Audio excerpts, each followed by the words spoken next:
Bon, donc bonjour. Bon, donc, est-ce que vous voyez l'écran?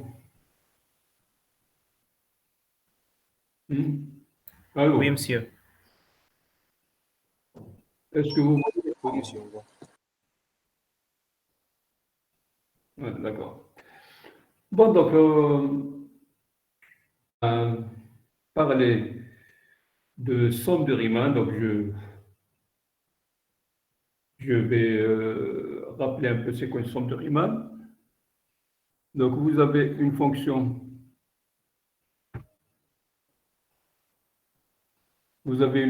qui est définie sur un certain intervalle AB. Bon, donc, par exemple, A, B. Donc, on divise le segment AB en petits segments.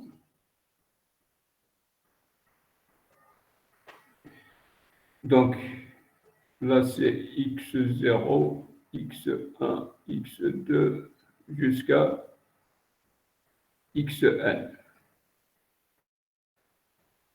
Et sur chaque petit segment, on choisit alpha 1, alpha 2, alpha 3, ainsi de suite. Donc, je considère la somme I égale 0 jusqu'à n-1 f de alpha I. Attention, donc ici, commence par alpha 0, alpha 1, alpha 2. F de alpha I delta xi avec delta xi.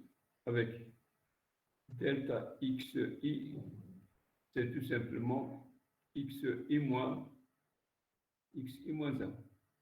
C'est-à-dire, par exemple, delta x1, ça va être x1 moins x0. Delta x2, c'est x2 moins x1, ainsi de suite. Attends, donc on va mettre, c'est à partir de... Ouais, si on fait ça, je m'excuse ici, donc ça va être...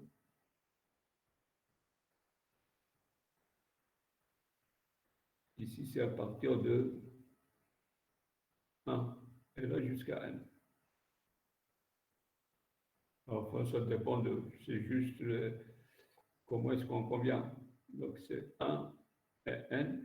Et là, dans ce cas, si j'écris ça, ça va être de alpha 1, alpha 2, alpha 3. Donc, ça, c'est ce qu'on appelait la somme de Riemann. On a dit, ouais, la plus grande longueur est appelée, donc tout ça, tous ces points-là, ça s'appelle taux. Taux, c'est l'ensemble des points x0 jusqu'à xn. Et delta indice taux, c'est tout simplement le max de longueur. C'est le max des delta x. Bon, donc si cette limite-là, limite de cette somme, quand delta taux tend vers 0, c'est-à-dire tend vers 0, donc on aura des trucs comme ça, c'est des segments très petits. Voilà. Si quand je fais tendre delta taux, c'est-à-dire la longueur des segments vers 0, c'est ce qu'on appelle tout simplement l'intégrale de A à B f de x dx. Donc l'intégrale de a, b, f de x dx, c'est tout simplement la limite de la somme de Riemann. Bon, on va voir maintenant ce qu'on appelle somme de Darboux.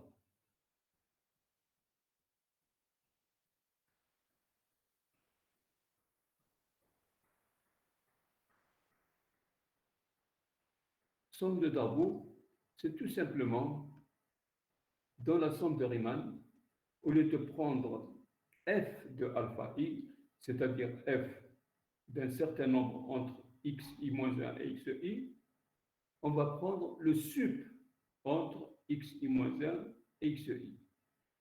Ça va nous permettre de définir la somme de Darboux supérieure. Et si on prend l'inf, ça sera la somme de Darboux inférieure. Voilà.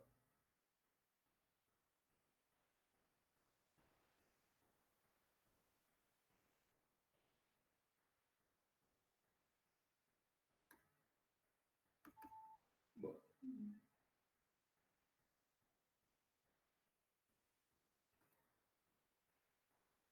Bon. Ouais. Voilà. Donc, soit f une fonction de définition AB, O, c'est la subdivision, donc c'est xi avec i égale 0 jusqu'à k, une subdivision de AB, c'est les xi. Bon, bien sûr, avec x0, c'est A, et xk, c'est B.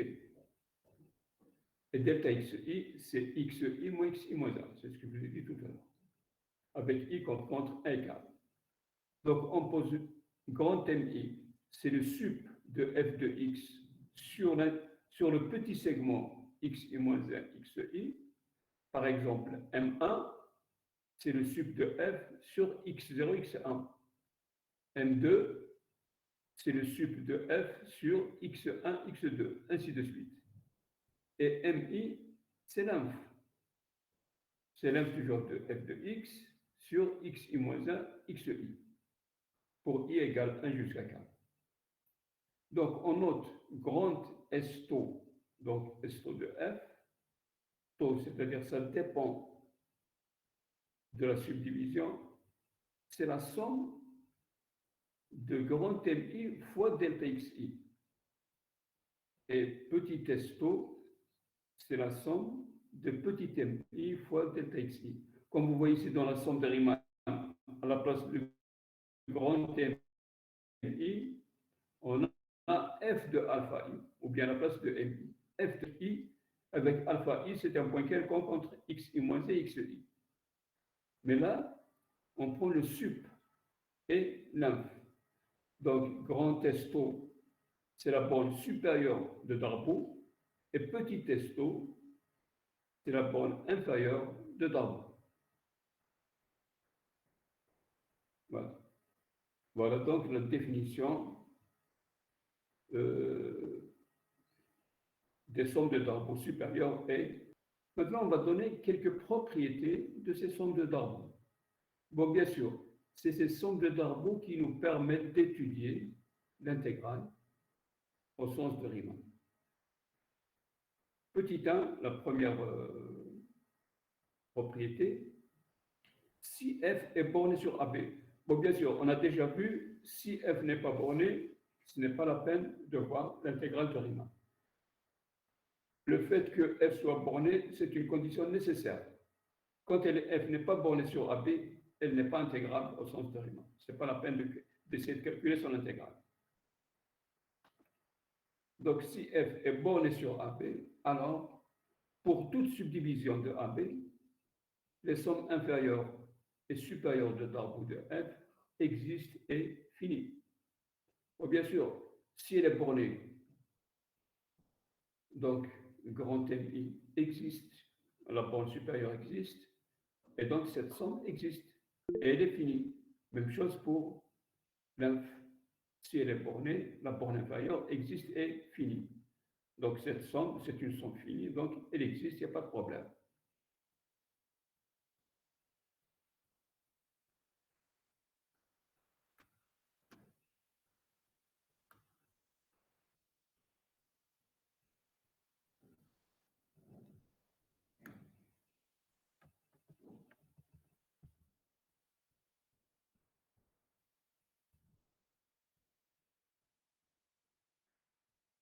Bon, deuxième propriété, si on prend une subdivision, c'est ce qu'on appelait plus fine que taux, taux prime plus fine que taux, qu'est-ce que ça veut dire? Donc taux prime supérieur à taux, ça veut dire tous les points de taux sont des points de taux prime. Ou bien taux prime, c'est quoi? Donc si je regarde plus fine,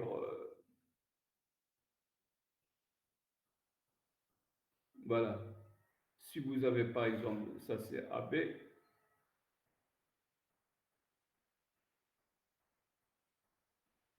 ça par exemple c'est taux. Taux, donc c'est cette subdivision. Si j'ajoute des points ici, par exemple, j'obtiens une autre subdivision. Et on dit qu'il est plus fine que taux. C'est-à-dire, elle contient les points de taux et d'autres points qu'on ajoute. Donc on dit que ça, c'est ce que j'ai appelé, par exemple, taux prime. Donc taux prime, c'est quoi? Puisqu'elle est supérieure à taux, donc elle contient les points de taux et d'autres points. C'est-à-dire, donc d'abord, chaque point de taux est un point de taux prime, et chaque segment de taux, je prends par exemple, ça c'est un segment de taux, il est réunion de deux segments de taux prime. Par exemple, celui-là, c'est un segment de taux, il est réunion de trois segments de taux prime. Donc ça dépend comment on sait que, si vous voulez, si taux prime est plus fin que taux, alors tout segment de taux est réunion de segments de taux prime. Ou bien tout point de taux est un point de taux prime. Bon, donc si on a taux prime plus fin que taux, alors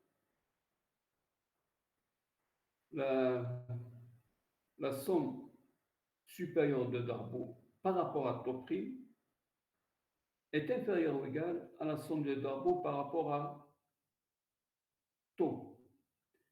Et la somme inférieure de Darboux est supérieure ou égale à la somme inférieure par rapport à taux.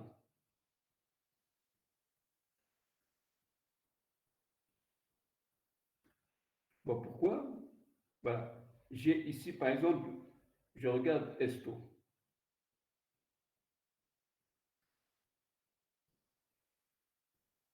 grand Esto. Qu'est-ce que je fais? Je calcule le sup ici. Mais le sup, ce sup-là, il est plus grand que le sup si je le calcule uniquement sur ce segment, ou bien sûr celui-ci. Donc, quand je calcule le sup sur taux prime, je trouve un nombre qui est plus petit que le sup sur taux.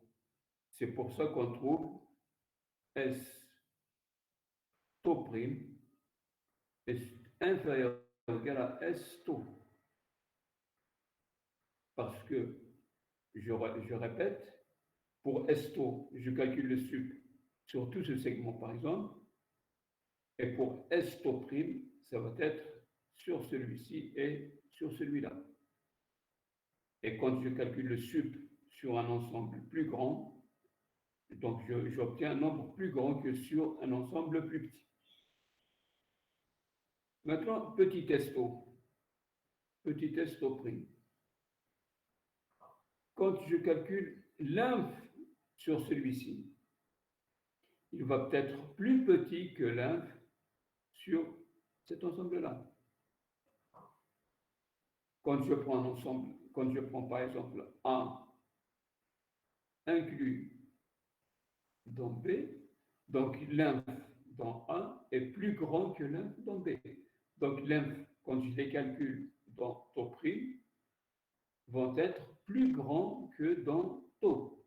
Et dans ce cas, S taux prime, petit s taux prime, va être plus grande que S taux.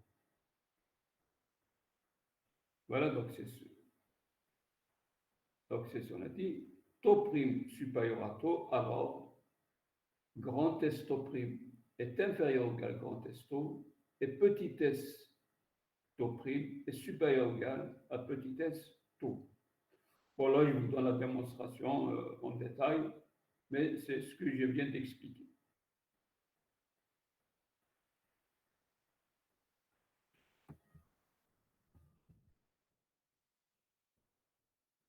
Pour conséquence de,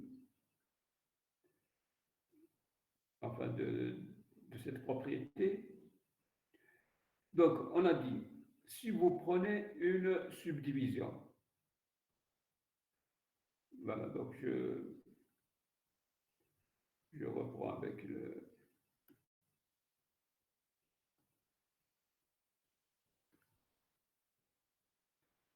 Donc je prends une subdivision quelconque, AB, enfin de AB.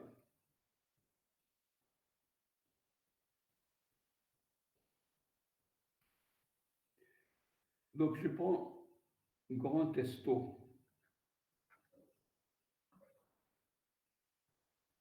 ça va être la somme I égale 1 jusqu'à n, grand M I delta xi. Et si je prends petit testo, ça va être égal à la somme I égale 1 jusqu'à n, petit mi delta xi. Là, il n'y a pas... C'est tout à fait normal que esto est supérieur ou égal à petit esto. Pourquoi? Parce que delta xi, c'est le même pour les deux, puisque c'est esto, esto. Et mi est toujours plus petit que grand mi, parce que mi, c'est l'inf, et grand mi, c'est le sup. Donc, on aura esto qui va être supérieur ou égal à petit esto. Maintenant, si je prends le même intervalle AB, donc là j'ai taux, mais là je vais prendre une autre.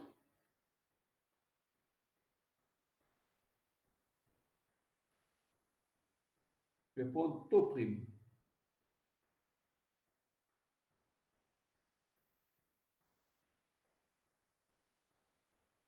Là, enfin, dans ce cas, je n'aurai pas les mêmes. Par exemple, donc je prends S grand S par rapport à taux et je prends petit s par rapport à taux prime. Pour bien sûr, donc qu'est-ce qu'il dit là, la conséquence?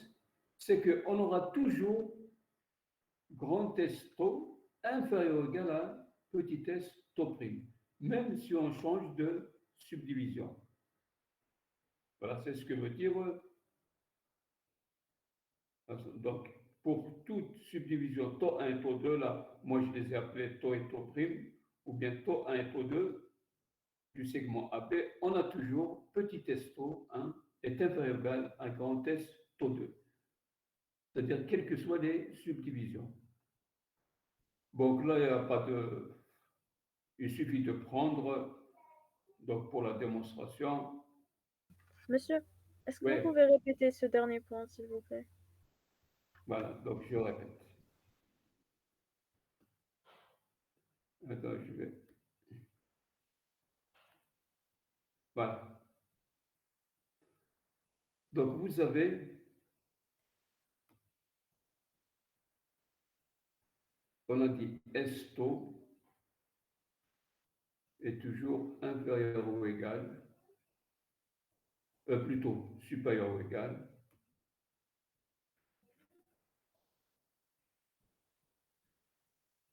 est toujours supérieur ou égal à petit s taux.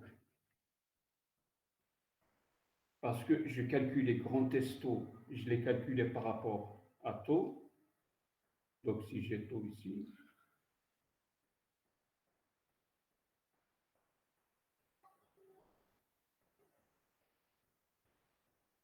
donc, c'est quoi esto, grand esto? C'est la somme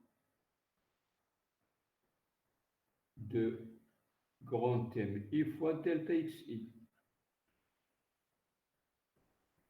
qui égale 1 jusqu'à K.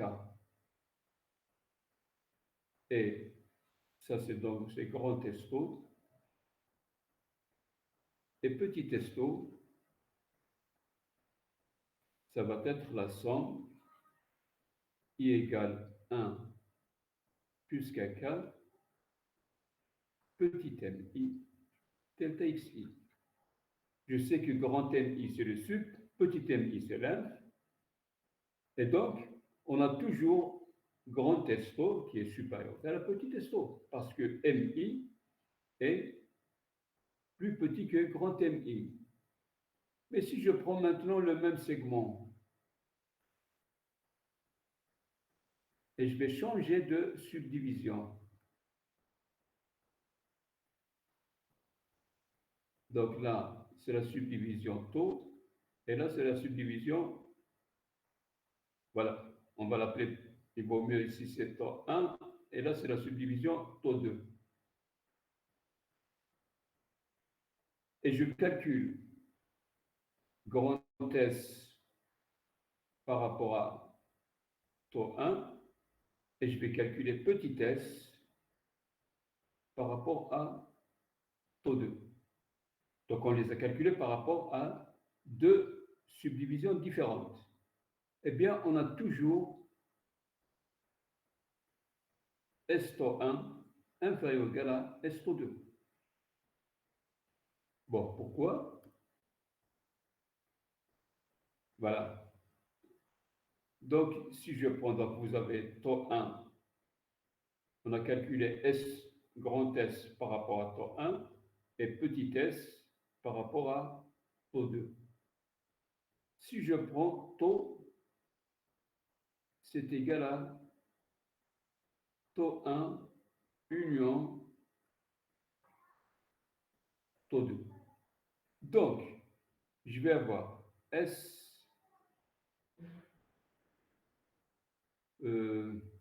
S taux 2, petit s taux 2. Je sais qu'elle va être inférieure ou égale à petit s taux. Pourquoi? Parce que taux 1, plutôt taux 2 est inclus dans taux. On a dit quand taux 2 est plus petit que taux, il est inclus dans taux, alors S taux 2 va augmenter. C'est-à-dire S taux, petit S taux, va être supérieur ou égal à petit taux S taux 2. Là, on a c'est la propriété qu'on a vue. Quand vous augmentez la subdivision, la somme inférieure augmente et la somme supérieure diminue. Donc là, j'ai augmenté, donc il y a taux 2, j'ai pris maintenant taux, donc la somme inférieure augmente. Mais je sais que la somme inférieure, quand c'est la même subdivision, la somme inférieure est toujours inférieure ou égale à la somme supérieure. Ça, c'est évident quand on a la même. Mais on sait que quand on augmente, ou bien quand on diminue la subdivision, la somme supérieure va augmenter. Et donc ici, je vais avoir inférieur ou égal à S taux 1. Voilà.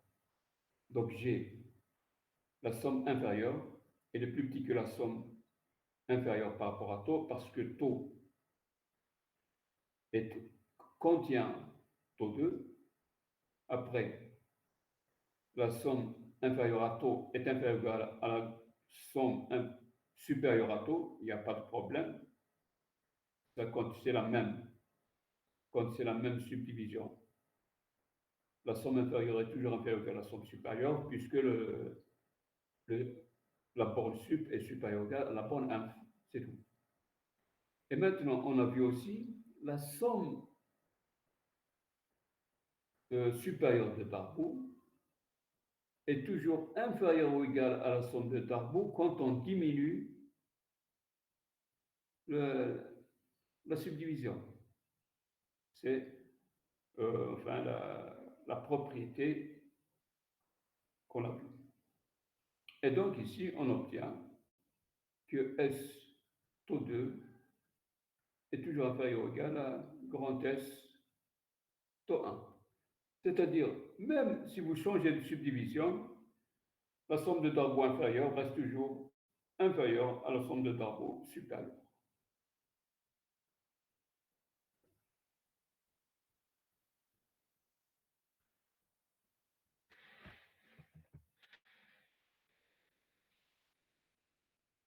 Voilà, donc c'est ce que donc on vous dit. Soit deux subdivisions, taux 1 et taux 2 du segment AB, désignons par taux la subdivision constituée par la réunion des points de la subdivision taux 1 et de ceux de la subdivision taux 2. Il est évident que la subdivision taux est plus fine que les subdivisions taux 1 et taux 2, c'est-à-dire taux contient taux 1 et contient taux 2, parce que c'est la réunion des deux. Alors, d'après la propriété qu'on vient de voir, on a S taux 1 est inférieur à S taux 2, petit s taux 1 inférieur à petit s taux 2, parce que taux est plus fine que taux 1, et petit s taux inférieur à grand s taux, là c'est quand je ne change pas de subdivision, là il n'y a pas de problème, et grand s taux est inférieur à grand S taux 2 parce que taux contient taux 2. C'est la propriété 2. Et donc là, vous déduisez que voilà, donc il est évident pour une subdivision taux 2. Et pour toute somme de Riemann, bien sûr, quand je prends la même subdivision, la somme de Riemann, c'est ce qu'on appelait sigma taux. Pourquoi sigma taux? Donc voilà, donc je vais reprendre ça. Voilà, concernant la somme de Riemann. Donc on va les réécrire. Donc grand testo. Si on prend la même subdivision, on a dit c'est somme des grands MI delta xi, enfin de 1 à 1 plus de 1 à k, sigma taux, ça va être somme de f de alpha i fois delta xi et petit s taux, ça va être somme de petit mi delta xi. Bon, comme vous voyez ici, M grand MI, c'est le sup de f. Donc, bien sûr, sur xi moins xi. Et f de alpha i, c'est la valeur en un point compris entre xi moins xi. Donc, grand mi est supérieur ou égal à f de alpha i. Et petit mi, c'est l'inf.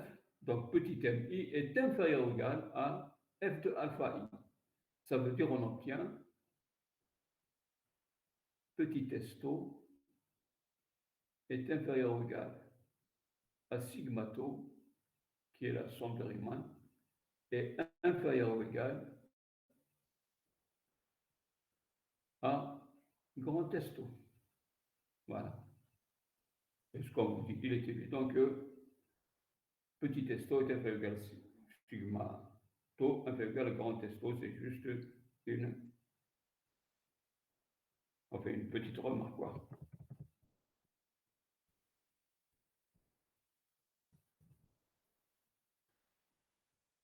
Troisième propriété, Si vous avez sigma tau, donc c'est la Riemann, c'est égal à f alpha 1 alpha k.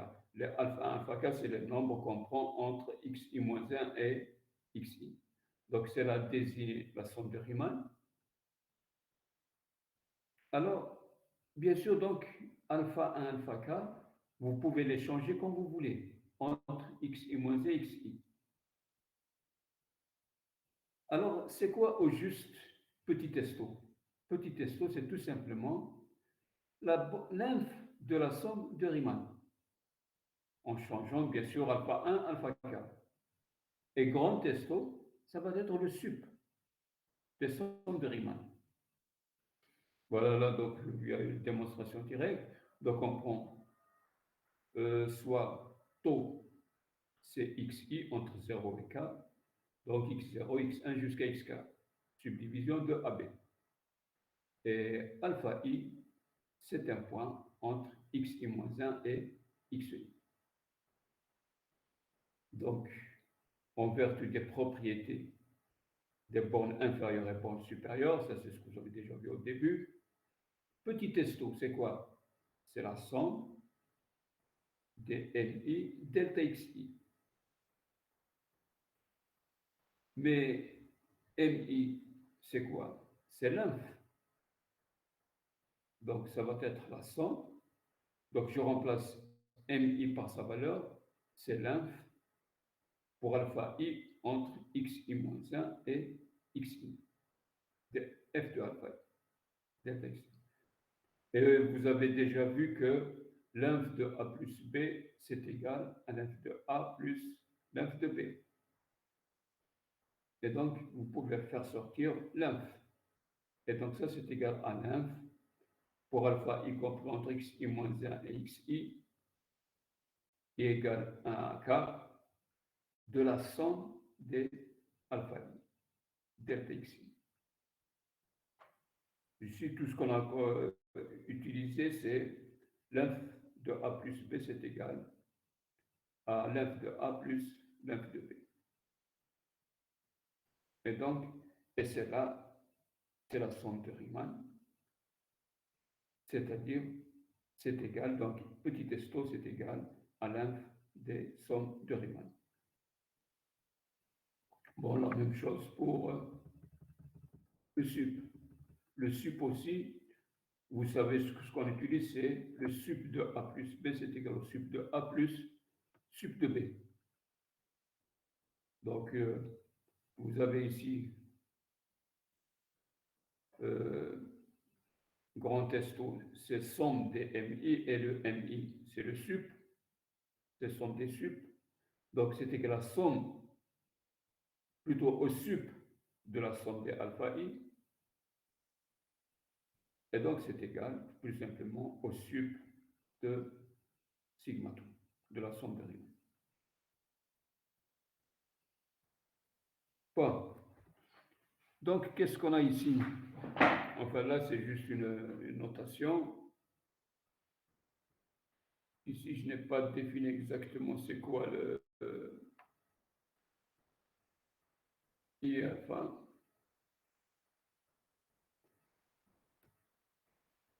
Bon, donc, on va prendre. Donc, vous avez AB.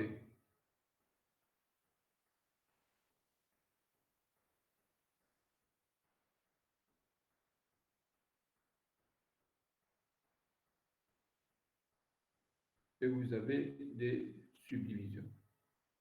Donc, vous avez petit testo. Donc, pour chaque taux, j'ai ça, c'est somme inférieure de Darboux. Si je change de subdivision, je vais changer de somme. Et plus j'ajoute des points, plus j'obtiens une somme plus grande. Donc, je vais appeler sup de esto, je vais l'appeler I étoile. Même chose, grand esto, Là, plus on ajoute des points, plus grand testo devient petite. Donc, je vais m'intéresser à lymphe. Bien sûr, le sup, il est pris sur les taux et lymphe, c'est sur les différents taux. De esto, ça, on va le noter par I étoile en haut. Et donc, sachant que quel que soit taux, petit testo est plus petit que grand testo. Donc, on va voir I indice étoile est toujours inférieur ou égal à I en exposant étoile. Puisque ça, c'est les grandes testo et ça, c'est petit testo. Voilà donc ce que veut dire ce que j'ai écrit de. Voilà ça. I indice étoile, c'est tout simplement lymphe des petits testos, plutôt le sup des petits testos, et I étoile en haut, c'est le lymphe des grands testos.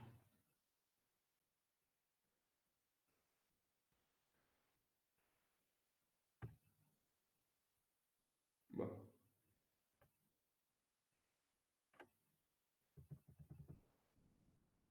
Donc, on va s'intéresser aussi à la différence entre petit testo et grand testo. Donc, grand testo moins petit testo, on va le noter par, ça va être somme I égale 1K, oméga IF de F fois delta XI. Avec oméga I de F, c'est quoi? C'est le sup. Là, je prends X' et X secondes, appartenant à XI moins XI, de F de X secondes moins F de X'. Là aussi, c'est facile à montrer. Donc, si vous voulez, donc la différence, c'est tout simplement la plus grande valeur moins la plus petite valeur. Enfin, le sup entre le sup, cette différence, quoi. Puisque la plus grande valeur moins la petite valeur, ça me donne le sup de la différence. Voilà, donc, quand on note grand testo moins petit testo, on le note souvent somme des oméga i de f fois delta xi.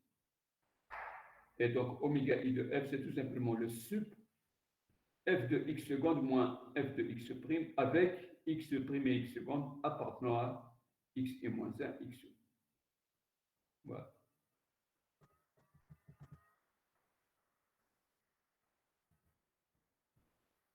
Voilà, donc, une fois on a ça, bien sûr, voilà, maintenant ici, là, vous voyez le I étoile, c'est le sup de petit testo, et I exposant étoile, c'est l'inf des grands testos. Et vous avez toujours I indice étoile inférieur ou égal à I exposant étoile. Donc, I indice étoile est appelé intégrale inférieure de Darboux et I exposant étoile, c'est appelé intégrale supérieure de Darboux sur AB.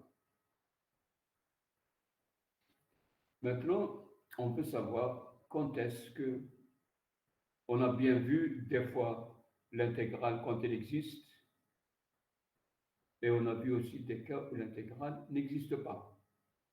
Donc, on va voir la condition nécessaire et suffisante pour que l'intégrale existe. Donc, pour qu'une fonction bornée, bon, bien sûr, si elle n'est pas bornée, on ne la considère pas. On sait que si elle n'est pas bornée, elle n'est pas intégrable. Donc, pour qu'une fonction bornée sur un segment soit intégrable au sens de Riemann, il est nécessaire et suffisant qu'on ait la limite grand testo moins petit testo égale 0 quand delta tout tend vers 0. C'est-à-dire la limite entre la somme supérieure de Darboux et la somme inférieure de Darboux, donc la limite entre la limite de la différence entre ces deux sommes, on doit l'avoir égale à 0. Donc, comment est-ce qu'on peut noter ça?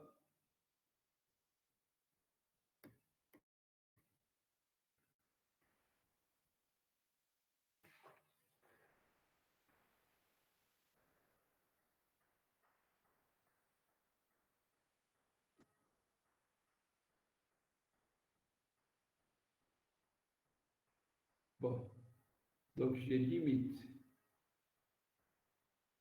quand delta taux tend vers 0, grand testo moins petit testo doit être égal à 0. Qu'est-ce que ça veut dire ça? Ça veut dire tout simplement limite quand delta taux tend vers 0, grand testo c'est somme de grand MI. Donc c'est la somme I égale 1 jusqu'à N, grand MI moins petit MI,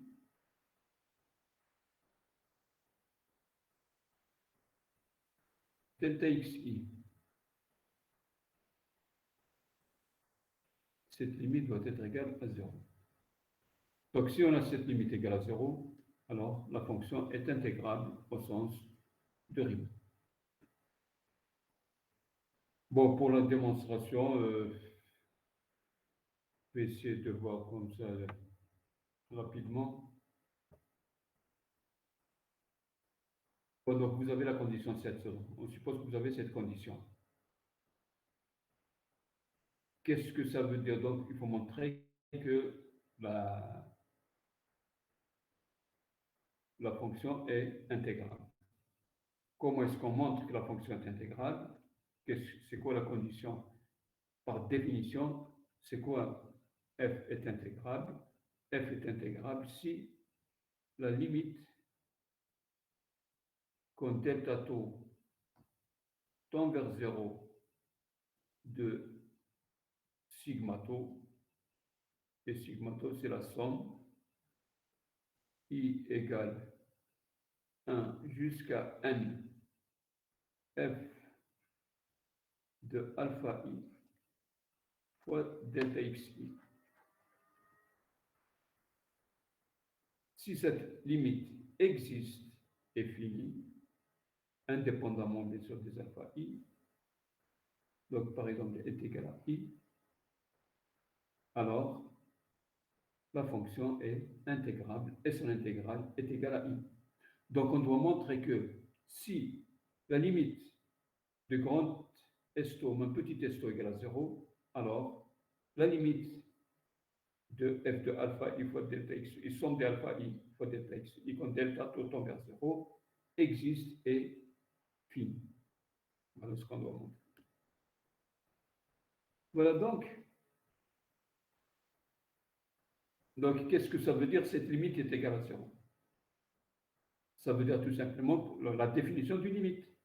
Pour tout epsilon positif, il existe un delta qui est égal à delta de epsilon, donc qui dépend de epsilon, tel que pour toute subdivision taux de pas, quand delta taux est plus petit que delta, alors esto, grand esto moins petit esto est inférieur à epsilon. Bon, bien sûr, normalement, c'est en valeur absolue. Mais là, je ne prends pas en valeur absolue parce que je sais que delta taux est positif et je sais que grand esto moins petit esto aussi est positif. Donc, c'est pas là. Donc, la valeur absolue, c'est lui-même. Bon, on va montrer maintenant que la condition est nécessaire. C'est-à-dire, si j'ai la fonction est intégrable, automatiquement, cette limite est égale à 0.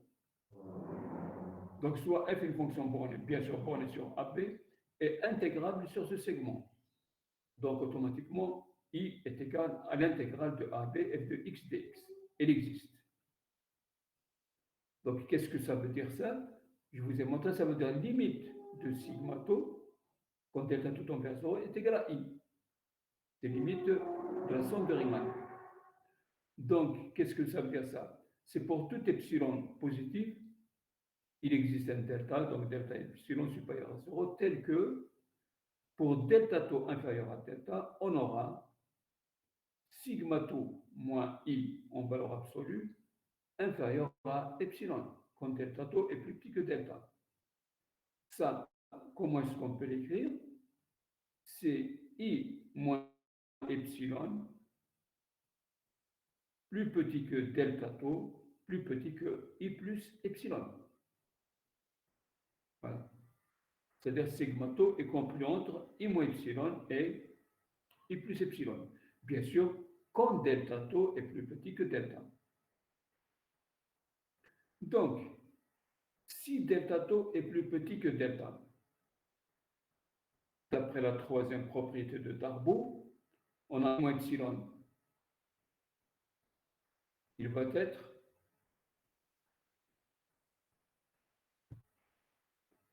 bon.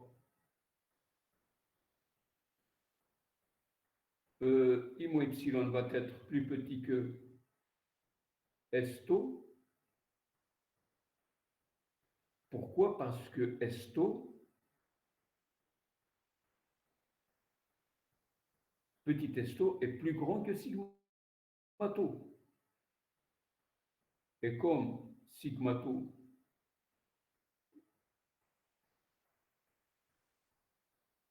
attendez, donc, ouais, I moins epsilon,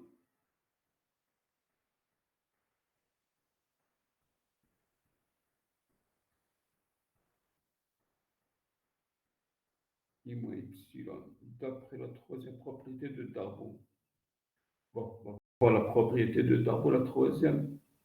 Qu'est-ce qu'elle dit?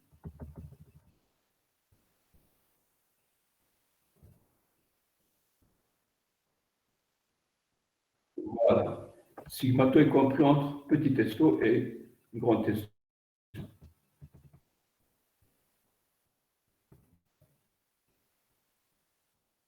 Alors, comment est-ce qu'on va voir ça?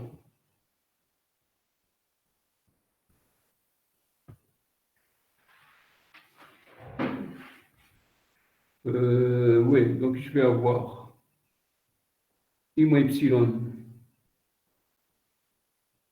Pourquoi est-ce qu'il va être plus petit que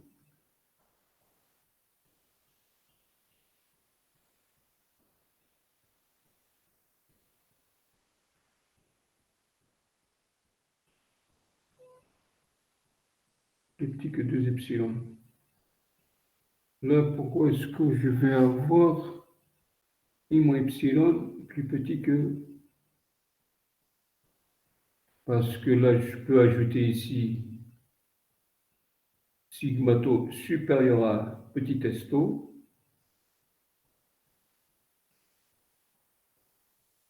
Et inférieur... Ah oui, bien sûr. Là. Donc, on a dit, quel que soit tau, sigma tau va être, quel que soit tau, tu vérifies en delta tau inférieur à delta, sigma tau va être supérieur à I moins epsilon. Mais petit s tau, c'est l'inf de sigma tau. Donc, il va être supérieur ou égal à I moins epsilon. Et je sais que petit s tau est inférieur ou égal à grand s tau. Même chose, grand S tau, c'est le sup de sigma tau. Comme sigma tau, il est toujours inférieur ou égal à I plus epsilon, donc grand S tau va être inférieur ou égal à I plus epsilon. Et donc vous aurez ce qui entraîne delta tau, pour delta tau inférieur à delta, on aura, voilà ici, grand S tau moins petit S tau. Si vous faites la différence. Si vous voulez la longueur de cet intervalle. Parce que petit testo et grand testo, il est compris entre I moins epsilon et I plus epsilon. Et la longueur de cet intervalle, c'est égal à 2 epsilon. Et donc, la longueur entre petit testo et grand testo ne peut pas dépasser 2 epsilon. C'est-à-dire, 0 est inférieur ou égal à grand testo moins petit testo est inférieur ou égal à 2 epsilon. Et là, bien sûr, ça veut dire que grand testo moins petit testo est égal à 0. Donc, si elle est intégrable, alors la limite de grand testo moins petit testo est tend vers 0 quand delta taux tend vers 0. Enfin, maintenant, donc, on peut choisir aussi, voilà. Donc maintenant, pour la condition qui est suffisante, donc toujours on prend une fonction bornée sur un intervalle AB, telle que la condition 7 soit vérifiée.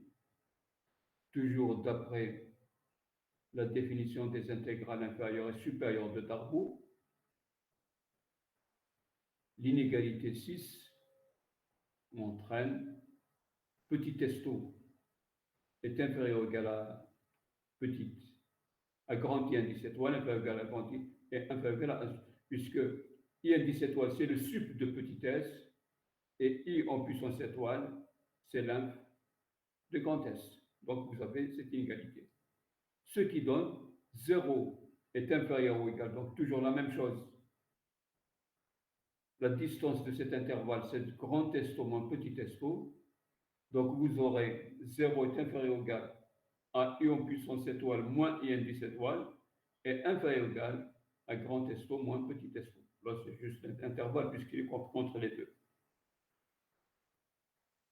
D'où, en vertu de 7, puisque 7, c'est la limite de ça tend vers 0.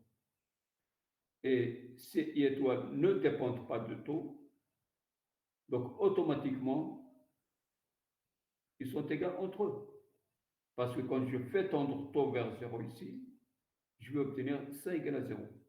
Donc je vais avoir la différence est égale à 0, c'est-à-dire I puissance étoile égale I indice étoile. Donc la borne inférieure de grand S taux est égale à la borne supérieure de petit s taux. Voilà. Donc on note cette valeur commune par grand I, puisque c'est inférieur. Bon, donc ici, plutôt celle-là, il y a égalité entre les deux, entre I indice étoile et I puissance étoile, c'est I. Donc l'inégalité 8 va devenir petit s taux inférieur ou égal à grand I, inférieur ou égal à grand S taux. I, c'est la valeur commune entre les I étoiles.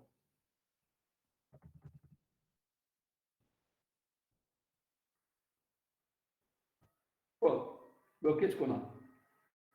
Donc je reprends, 0 est inférieur ou égal à I moins I S étoile. Donc le I, il est plus grand que petit s.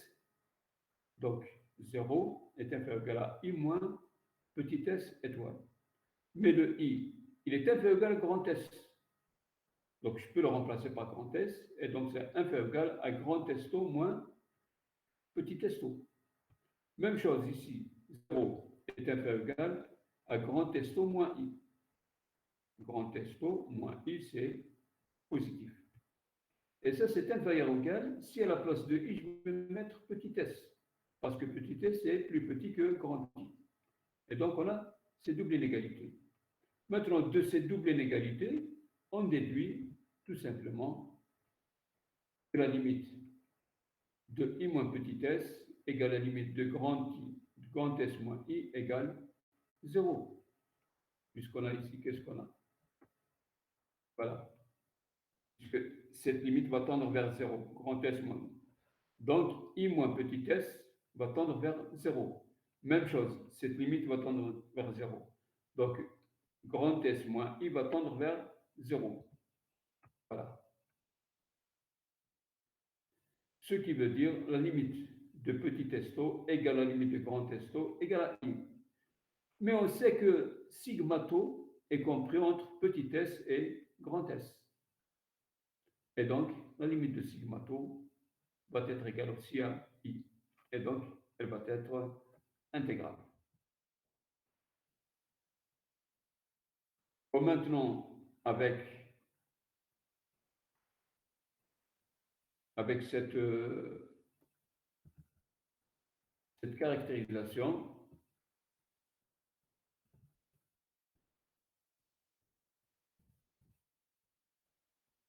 voilà donc.